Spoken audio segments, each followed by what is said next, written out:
Welcome to the Equestrian Author Spotlight podcast, a podcast featuring interviews with equestrian authors who love all things horses and writing about them.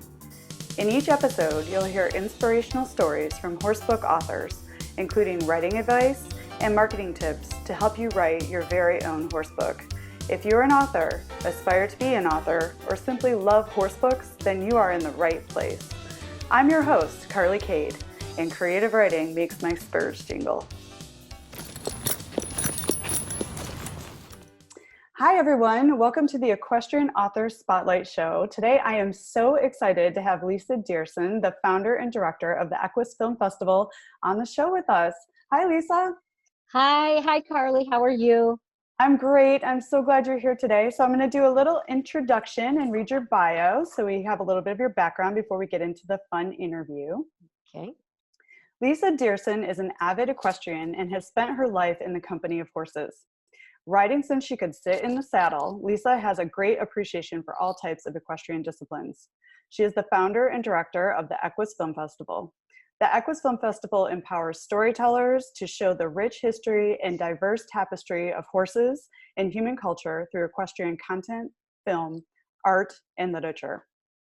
The EQUUS Film Festival is the first film festival oriented around equestrian-themed content from all over the world. The festival travels the U.S. and abroad, screening feature films, documentaries, shorts, music videos, commercials, education materials, art, and literature. Lisa's mission is to show the world how horses can bring everyone together, regardless of race, age, gender, abilities, or disabilities. Lisa is passionate about the education and enlightenment of others to the wonderful world of horses and everything horses can do to enrich our lives. Lisa spends her time, when not promoting equestrian films, raising and training Lusitano horses and spending time with her faithful Jack Russell Terrier, Amore, and the silver stallion love of her life, Urano, VO, and the rest of her herd. Well, Lisa, welcome to the show. And I think your bio is a great way to segue into, you've been with horses and riding horses ever since you could sit in the saddle. Tell us a little bit about, how you got into horses, your history with horses, and a little bit about your furry friends. Started with a pony, doesn't it always? That gateway drug between the Breyer horses, and then we had a little pony down at my grandmother's farm. And so the pony's name was Spark Plug. So we started kind of that way. Yeah, he's a little paint horse and he would throw other people off, but he kept the kids and we all rode him. So just moved on to regular quarter horses. And I had a little Appaloosa, I had a POA horse or pony for a long time. And then you go through your growing up and you have your thoroughbred and you have you're really good, solid quarter horse, but the horses that I absolutely love are the Lusitanos. They're absolutely, I think you grow up and learn to ride, and then you can move into riding this type of horse. It's just like nothing else I've ever ridden, and I hope to never stop riding them. Well, tell us a little bit about the breed. I'm a paint horse girl. I'm a quarter horse girl. I'm very familiar with that world, but I mean, I think you have a picture of one right behind you too. So talk to us a little bit about the Lusitano breed. The horse behind me this is Hermé, and his last name is Du Royale. But he's one of the horses that we foaled. We actually bred this horse at the farm when we were breeding a lot of babies at one time. And he used to be a horse that would stand on a pedestal as a baby, as a 2 or 3 week old. We started to work with him away from his mom. He sat on beanbag. The guy who bought him when he was 10 hours old. So he has had him and raised him and been with him the whole way. And he's riding him, and it's an amazing partnership.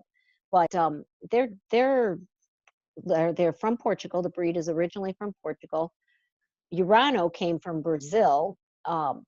When the communists took over Portugal in the 70s, they moved some of the main breeding stock to other farms in Brazil. And so there's quite a few Lusitano breeding farms in Brazil now, and that's where a lot of the horses that are in the U.S. now came from. And now they're starting to reestablish the breed. For the last 10, 15 years, they've been working to reestablish the breed in Portugal again.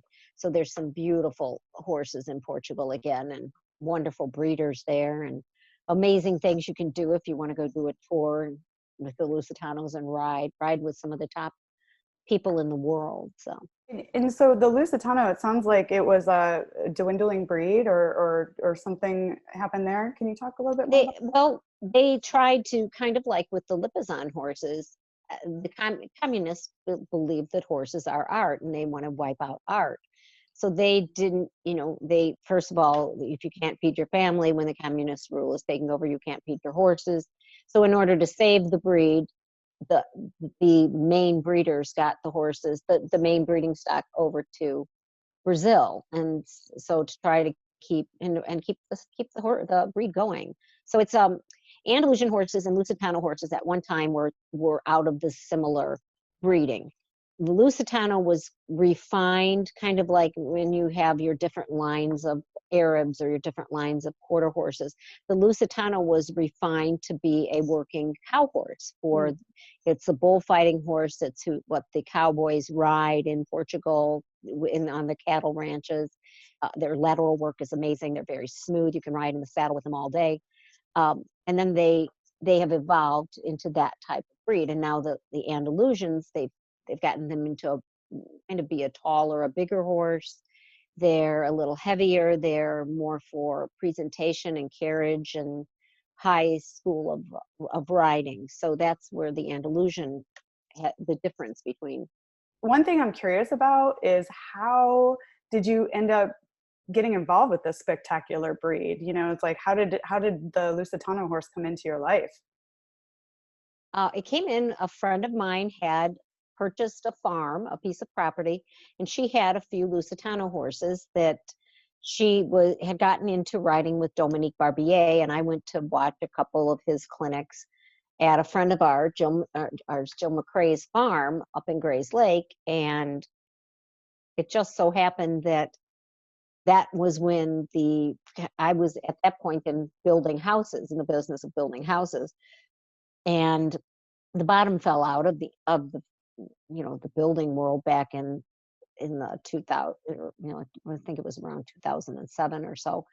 And so she at the same time broke her back and suddenly needed someone to help with the horses. So we had 3 mares that were pregnant at that time, and everything just, as is the way I feel, everything happens and falls into place as the way it's supposed to fall into place. Mm-hmm. So that's just how that happened. And getting involved with the horses and riding these amazing horses, once you sit on one, you're like, wow, I don't know if I can go back to riding my thoroughbred or anything else. So they just kind of take it from there, what they do. So it's wonderful. It sounds like these horses were just a gift from the universe to you and came into your life absolutely the way that they were supposed to, and it's love forever. So it's very clear, Lisa, that you are a complete and utter horse lover, just like me, just like a lot of the people that are going to be listening to this podcast. So that leads us into, the EQUUS Film Festival.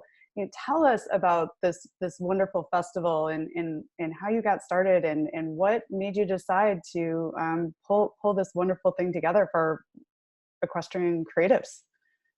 Well, first of all, there wasn't anything else like it out there for people who make films, horse films and horse documentaries, and people who are passionate about this. And I had seen a documentary called The Horse Boy, which a friend of mine, Rupert Isaacson, had made. It was about his son. The film was about his New York Times best-selling book, authors out there. And then he made it into a documentary, a feature-length documentary. And they went to Outer Mongolia. They rode with the shaman with his son, trying to use horses to reconnect his son to life and society and everything else that was going on, in living. And I really felt that everybody needed to see this film because it showed the daily struggles that people go through living with autistic children. And I don't think that the rest of the world understands how hard it is for people to go through, whether it's an autistic child, a child with Down syndrome, a child with special needs. I don't think the rest of the world empathizes enough with them. So I had an opportunity to show this film in a friend of mine's theater in St. Charles. And I asked him if I could show the film, and he's like, sure, show the film. So what if I got a few more films? And he's like, okay, I'll get a projectionist for you. And at that time, you had to have every film ran separately on a disc. And so I had 30, I think 31 films the first year we did the film festival. And some people reached out to me from the Netherlands about maybe getting it bigger. And I didn't end up partnering with them. But one of the questions they had asked me was, if you were to take the film festival anywhere in the United States to make it really important and get a lot of people to come to it, where would that be? And I said, well, it's not Chicago, it's New York. I love Chicago, but New York was the place to take it at that time. It's easy for people to get over from Europe. We have a lot of filmmakers from Europe that come in. So we took it to New York the next year, and it has been in New York for the past 5 years. But now this year, we have a very exciting announcement that we've made, and the feedback has been incredible for it, is we're moving the film festival to the Kentucky Horse Park for the December WINNIE Awards Film Festival event. And it's now being called the EQUUS Film and Arts Fest.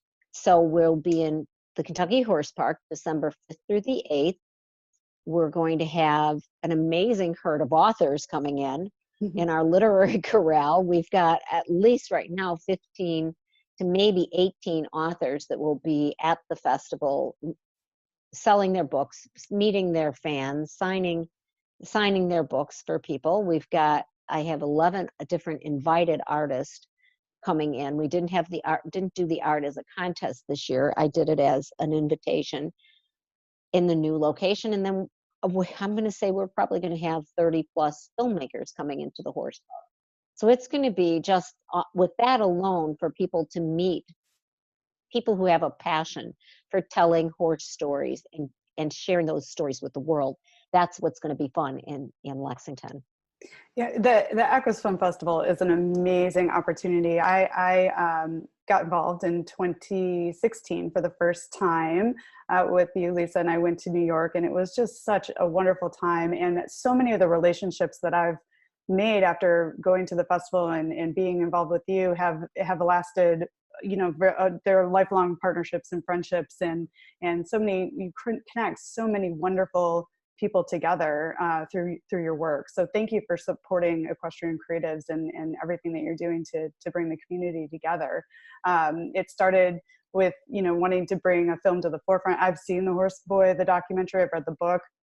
It's wonderful. I would recommend it to anyone. I'll link to that in the show notes for people that are interested in seeing. Of course, I'll link to the EQUUS Film Festival, so you can, if you're not attending as an author or creative or a filmmaker, people can buy tickets and come see the films this year in Kentucky. Can you talk a little bit about what the experience is like for someone attending the festival? I know that there is also a Southern Lights Holiday Festival going on at the same time. So this is going to be an explosion of horsey activity around the EQUUS Film Festival this year. So will you talk a little bit about that? Yeah, the Kentucky Horse Park every year does this annual event called the Southern Lights. And there's a 3-mile drive through the park. I don't know if people know, the Kentucky Horse Park is huge. It's 1,700 acres. It has it was a World Equestrian Games venue. So there's a big arena for reining, there's driving, there's jumping, there's everything that you could do there. So it's a massive facility. So they put these beautiful lights everywhere throughout the park. And I was at the park 2 weeks ago, or last week, and they were already set, it was 97 degrees, and they're setting up Christmas lights all over the park. So people drive through to see the lights, and then they come in to the visitor center, which is where the Wrigley Media Group theaters are that we're going to be having the film festival in. And they come into that. It's a huge visitor center, and there's going to be local artists there with their crafts and artwork to sell, and then we'll have our artists and authors, and then people can come and see the films. We're going to have panels. We'll have author panels. We're going to have panels on PTSD. We'll have panels on traumatic brain injury and using horses. We have just an incredible amount of people coming in to just be part of our panels. So we're doing that. We have an off-site art gallery one of our authors, who is also an artist, John Hawkinsmith, has a beautiful gallery in Georgetown. He's going to host a party for the authors and the filmmakers and the artists to come to on Friday afternoon or evening. And then Saturday, we're going to do an evening or an afternoon over at Wrigley Media Group, where they're going to show their facility to our people, and they'll have a little meet and greet and they'll dine, you know, feed you a little and give you a little libation. It is bourbon and beer and wine area down there. And then we've just got all kinds of fun things along with our WINNIE Awards that will be happening.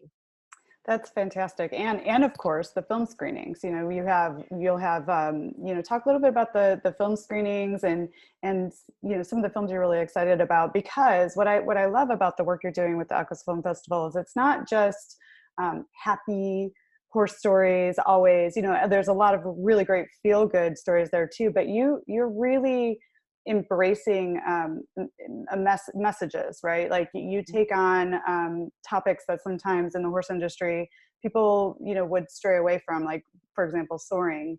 You know, so talk a little bit about why you take on some of these kind of how do I want to say it, some of these well topics. They're tough issues, right, that horses face. We do our Spotlight Rescue series with Julianne Neal, who's one of our filmmakers. Last year we addressed, and when we were in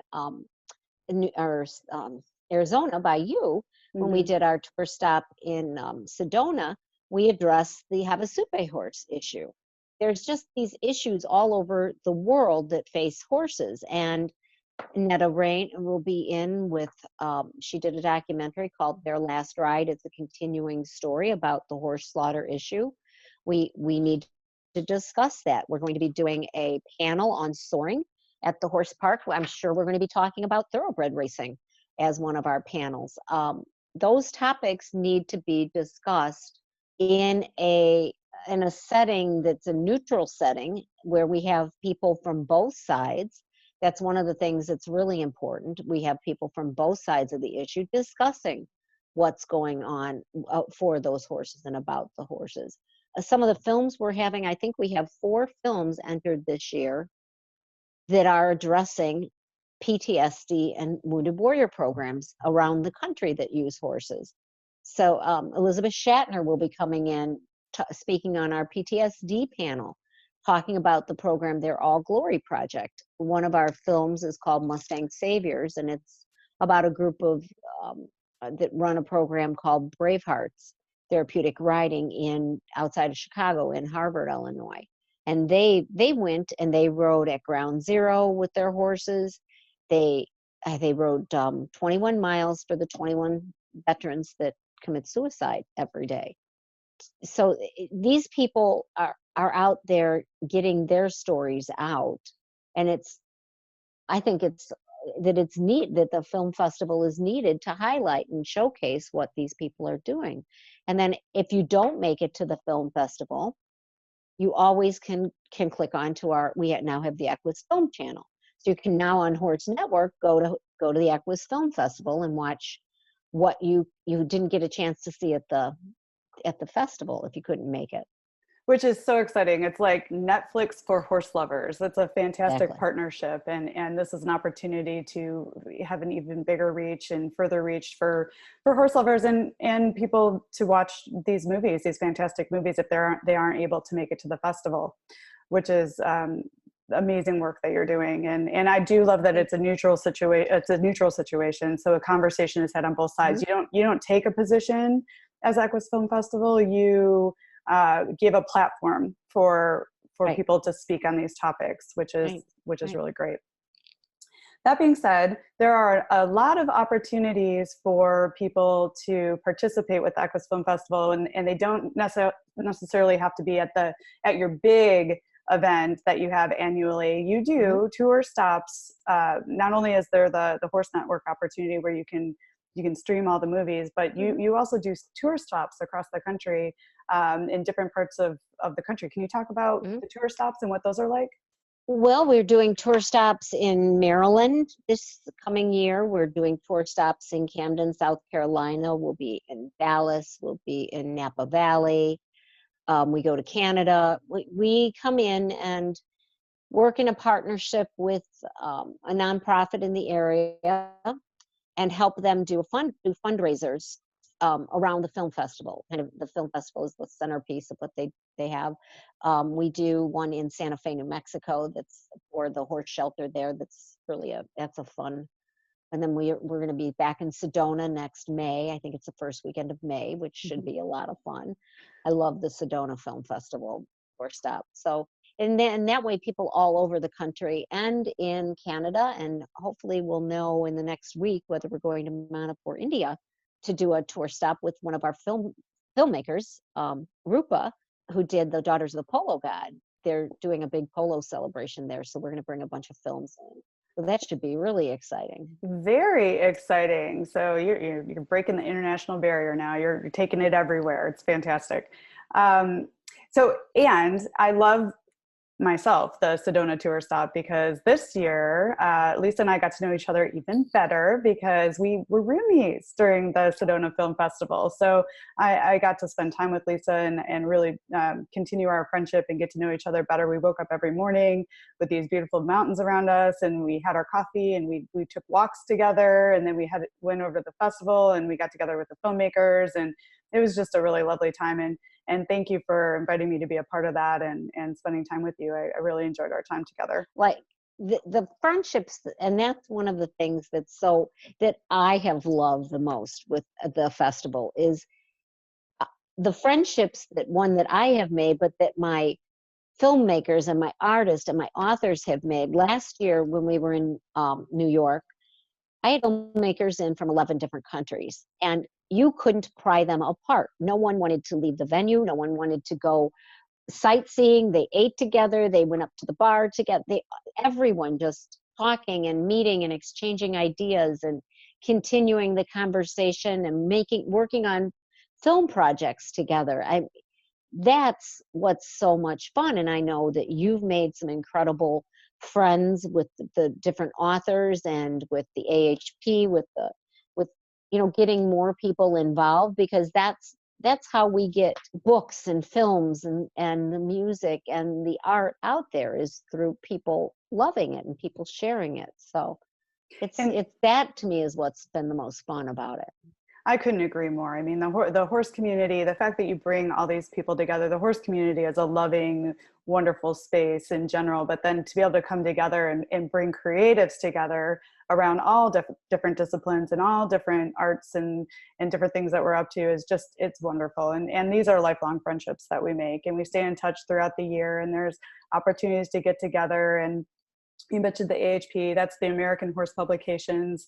They're an organization that supports equine media, and they're a huge connector. And we're actually going to do an American Horse Publications meetup, a local meetup around the EQUUS Film Festival at the Kentucky Horse Park this year. So members can join, and people that are interested in the organization can come and talk with us and get to know a little bit more about the organization and see if it's a good place for them. I would recommend it to everyone.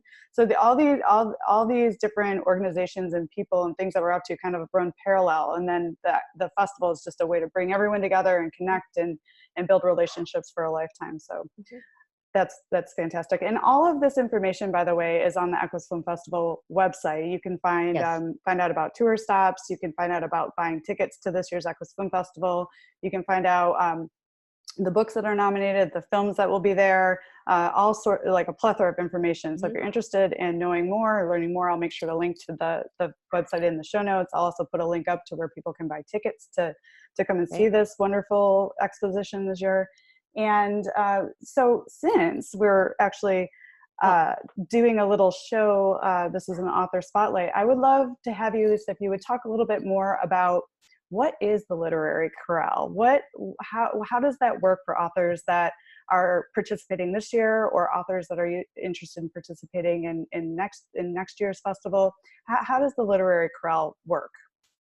Well, one of the things that's a lot of fun again about the Literary Corral is I have so many of my herd are returning again and again. And we're actually, Fergus is coming back to the herd this year too, so that'll be a lot of fun.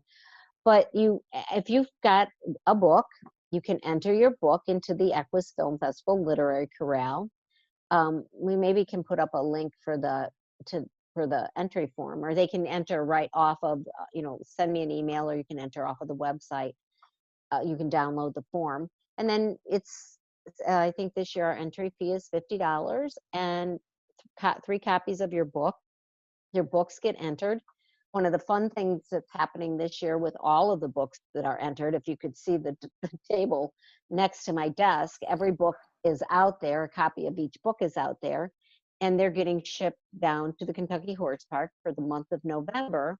The horse park is going to set up a big display under kind of, I want to call it under glass, but they'll have it in a big display case in the visitor center, so that people can see all of these different books that have been written, and to see what Awesome. authors are going to be coming in.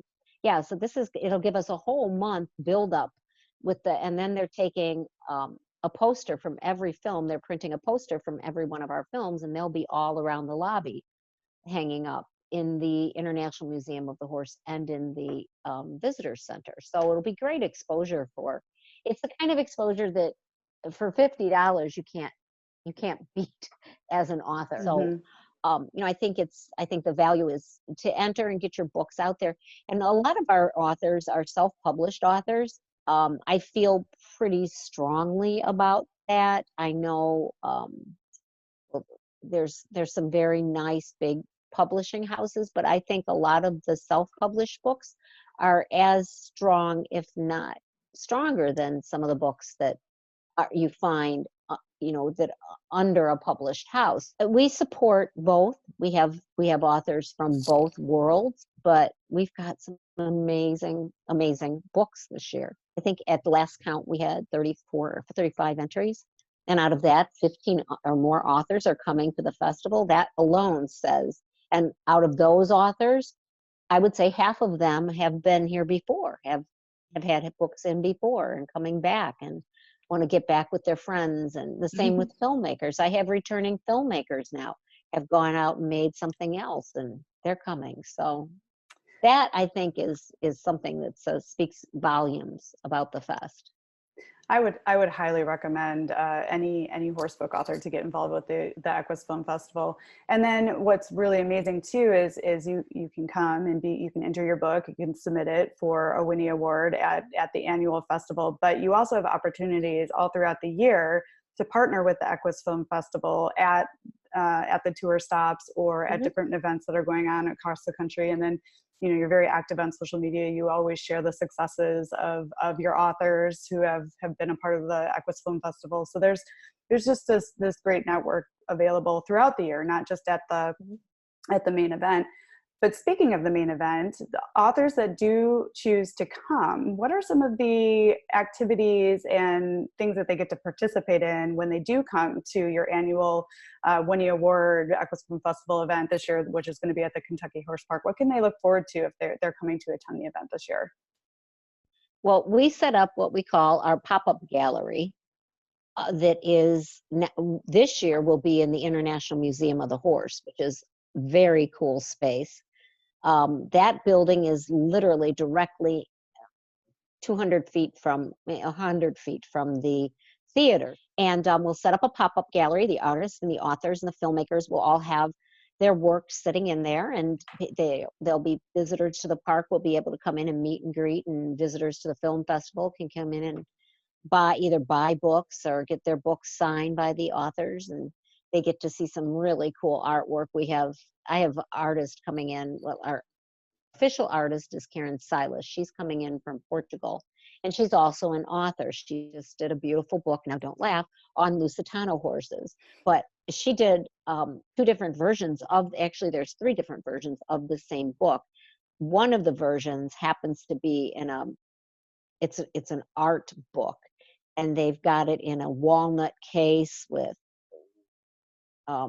signed pieces in it that retails around $6,500. So dream big, you guys. Coffee table books can be big business if you guys work towards that. But and then she's also been a photographer and done all of the work and worked, did a book with Dominique Barbier. She's done 2 books with Dominique Barbier, focusing on her photography and his beautiful horsemanship. She's published. She's had, just an amazing, amazing individual. There's a lot. Right. So in my experience, for an author coming and being part of the Literary Corral and being part of the pop-up gallery, the real benefit is obviously the networking. You're able to talk with other authors. You meet the filmmakers. You're there, and you're able to display your book, talk with readers, sign books for readers, sell books. It's right before the holidays. It's the perfect time of the year. Mm-hmm. You're going to be in a very special place, the Kentucky Horse Park, in the center of horse country. So there couldn't be a better place to be talking about your books. You'll be in a showcase, like you said, in the visitor center. So there'll be all that, pre-activity around the EQUUS Film Festival. But then, there's also, you get to see these lovely films and take a look at some of them. But I think one of the other things that's really important is that you offer the panels, which you mentioned earlier. Mm-hmm. But there is an author panel where there's a great discussion about your books and about what you're up to, and so there's a lot of opportunity to do a lot of different things when you participate in the EQUUS Film Festival and actually attend the annual event. So it's great exposure. I know that also there is a few different podcasts going on around the EQUUS Film Festival and the literary entries. That's a whole nother opportunity. Lisa, can you talk a little bit about what's going on around those podcasts too?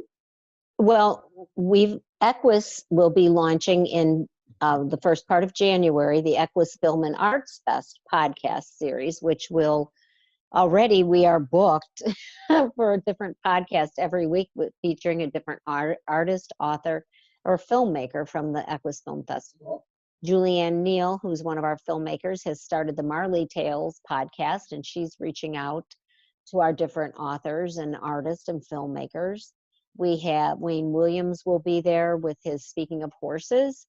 One of the other cool things that's happening for our artists, our authors, is that Horse Network, who is an EQUUS partner now, is going to be putting all of our author books into their bookstore online, which that's a great opportunity for your entry. So, it's just, there's so many fun, different things happening. So a lot of people will be interviewing, a lot of people will be talking.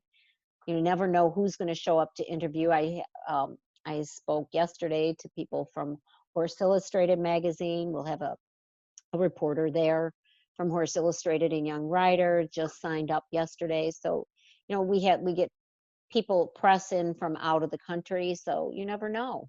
Mm-hmm. A lot of media opportunities, and I'll be there with my Equestrian Author Spotlight. So there'll be another opportunity here too. So, there's just a plethora of opportunity when you participate in the EQUUS Film Festival. So thank you again for all the hard work that you're doing and bringing the community, the creative equine community together. It's just I can't say how valuable it's been for my own author career and in building my author dreams. So thank you for that. So I wanted to ask you, so a lot of the people that I think are going to be listening to this podcast are dreamers. We have big dreams. We aspire to having a book published, or, like in your case, you're working with filmmakers that aspire to get the message out around topics that are important to them in the world of horses. So what advice, Lisa, can you share that might help aspiring authors or other aspiring dreamers who have big dreams, like starting a film fest? Like, what would be your advice to someone with a big dream to go after that? What would you say? The best advice is to do it. Don't sit there and don't say, I want to do it, I'm thinking about doing it, I might do it. Do it. Don't think that it's too big to dream that big. Don't ever let anyone tell you that you can't do it. I see your book sitting up behind you on your little shelf there, and at some point those books will be a movie, whether they'll be a made-for-TV movie or there'll be a feature film. Who knows? But someone will be sitting and watching those stories unfold. That will happen. And these kind of things, you just You focus on what you believe in and focus on what you love. And if you do what you believe in and do what you love, it will get there. That is awesome advice. I know when I was starting out around writing my books, I was like, can I do this? You know, it's scary. It's like, it's a big thing, but just do it is awesome advice, Lisa, because anything is possible, right? I mean, you're proof of that. I'm proof of that. You know, your filmmakers are proof of that. You know, if you set your mind to something and you do the work, anything is possible, right? Right. And when we collect, and if I sat down and thought about just how many films we've had since we started 7 years ago, we're over 600 films that have been entered into the EQUUS Film Festival. We're over 200 books. We're the artists that we've had as part of this festival, especially when we did the contest part of it, the artists from around the world. You just can't believe that people are out there creating. It used to be, before the internet, before Facebook, before we could do these kind of podcasts and that, you might be able to see something in a magazine that you really like, or someone would send you a picture or whatever. You just couldn't grasp that there were so many people out there creating so much beautiful work. And now, because of the internet, and because we've been able to see quick, I don't want to even say quicker, we've just been able to share and see each other's work without having a wall between that work. And that wall, whether that wall is a movie making house that says this is all we're going to let you see, or a publishing house that says this is the only books we're going to let be published about horses. Now we get to see everything, and we don't have it. The only art we get to see is what a gallery owner thinks should be seen. We can see art from the UK or from India. We can see films from India. You got to meet a filmmaker from India at the festival, and I know everyone made friends with Rupa, and she made a beautiful film about wild horses in India. The wild horses are all over the world. Horses are everywhere. So, and I feel like we've just started dipping our toe into what this can really be. And at the horse park, the opportunities are endless, and the Kentucky Horse Park wants to build this into a big international event, bigger than we are. So we're just going to watch it keep growing. You took the words right out of my mouth when you said the possibilities are endless. I mean, I've seen it grow exponentially since I've been involved with it. So it's only getting better. And it sounds like you have the perfect partner with the Kentucky Horse Park and Horse Network and all the different people that you're reaching out and touching. So thank you for all the work that you're doing. I can't tell you how much I appreciate being part of the festival and being your friend. I mean, you're a fantastic friend, and you're a complete connector. And I appreciate everything that you've done to support my author dream, and fingers crossed, boy, would I love to see In the Reins become a movie, and someday, who knows, but dream big, right? I think that's what the message of this is. It's dream big. You can do anything, you can achieve anything, just put your mind to it and do it, right? Right. So in wrap up, I wanted to ask you if you would again repeat the dates of the EQUUS Film Festival this year, and where people can buy tickets, and where people can find out more about what you're up to and more about the festival. Well, everything you need to know about the EQUUS Film Festival is on our website. That's www.equusfilmfestival.net, not .com.net. And you can purchase tickets right there on the front page. It'll take you right to the ticket site. You can find out everything about what we're doing at the horse park. We're also, that's what I forgot to tell you, we're running films all year long at the horse park now. So every 2 weeks, the EQUUS Film Festival is switching out what we call a block, and blocks are usually 3 to 3.5 hours long. Twice a day, the films will run, that block will run at the horse park. We've been running since the 1st of August. I think this month is Dinah Does Dressage and Totalis are running at the horse park, and they circulate them twice a day in the Wrigley Media Group theaters. So if you're visiting the horse park, you get and you purchase a ticket to go in and see everything at the park, your second day is free. So come back on the second day and go and sit and enjoy some of the films that are at the horse park. So that's really a cool thing that people get to do. That's very cool. So there's a lot of opportunity for people to touch the films and the authors and the art and everything that's involved with the EQUUS Film Festival. Lisa, I will be sure to link to all of your resources and websites and more information, and I'll definitely put the entry for the Literary Corral on there so interested authors can join. So just so everyone knows, what is the deadline for entering your book in the EQUUS Film Festival for 2019? Well, we're going to extend the literary deadline just another week or two. So we pushed it a little bit. So now, because we've had so many people that want to get in, and as long as we can do the paperwork and get this stuff together, we're going to take another week or two. So, and then the film festival itself, the EQUUS Film and Arts Fest, is December 5th through the 8th. 2019 at the Kentucky Horse Park in the Wrigley Media Theater Group Theaters.